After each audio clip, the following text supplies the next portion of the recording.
Assalamualaikum. Waalaikumsalam warahmatullahi wabarakatuh. Pagi anak-anak. Pagi.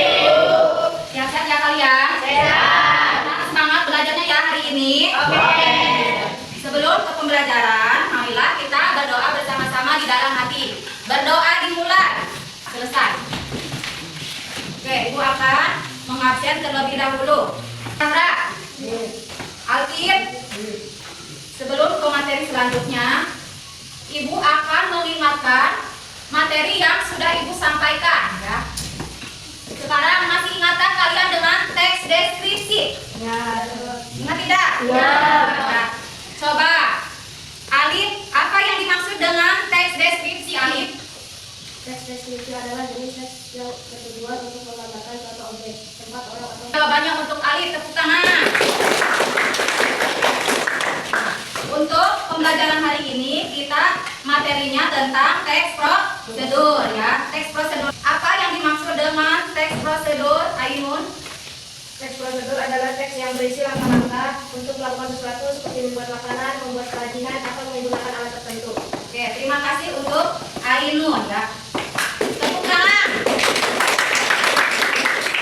Sekali lagi, yang dimaksud dengan teks prosedur adalah teks yang berfungsi untuk memberikan petunjuk atau langkah-langkah untuk melakukan sesuatu. Contohnya seperti membuat apa?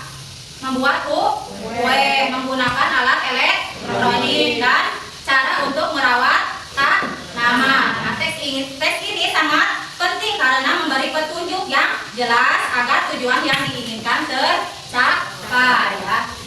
Terus tujuan teks prosedur adalah agar pembaca dan pendengar mengikuti langkah-langkah yang diberikan untuk mencapai yang diinginkan ya. Misalnya jika kita membaca teks prosedur tentang cara membuat nasi goreng, apa yang harus dilakukan terlebih dahulu? Coba siapa yang tahu membuat nasi goreng?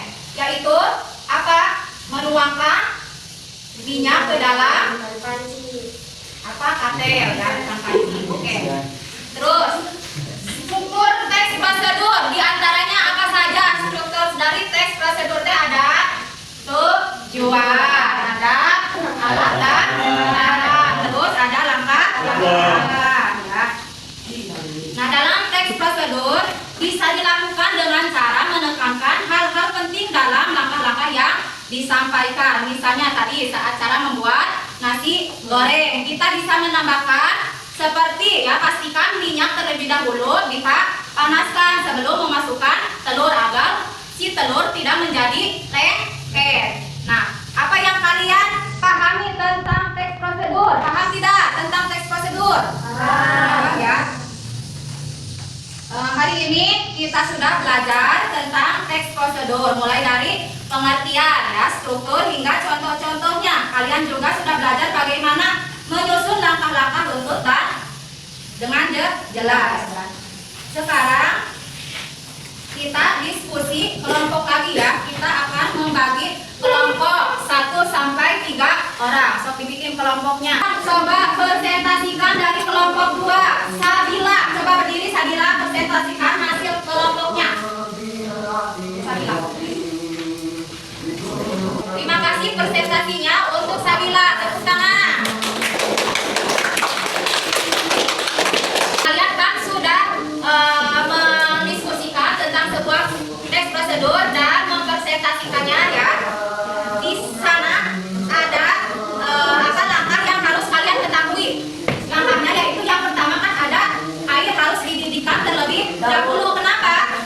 Air harus dididihkan terlebih dahulu. Jawabannya kenapa?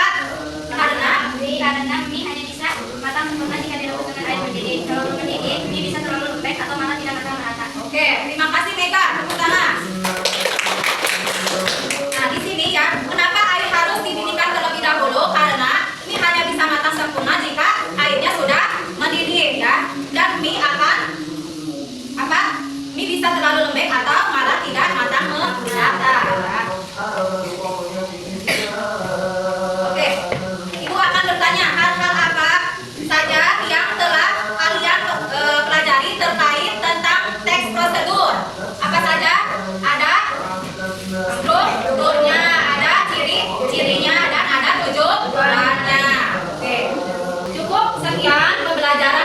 Semoga apa yang Ibu sampaikan dapat bisa bermanfaat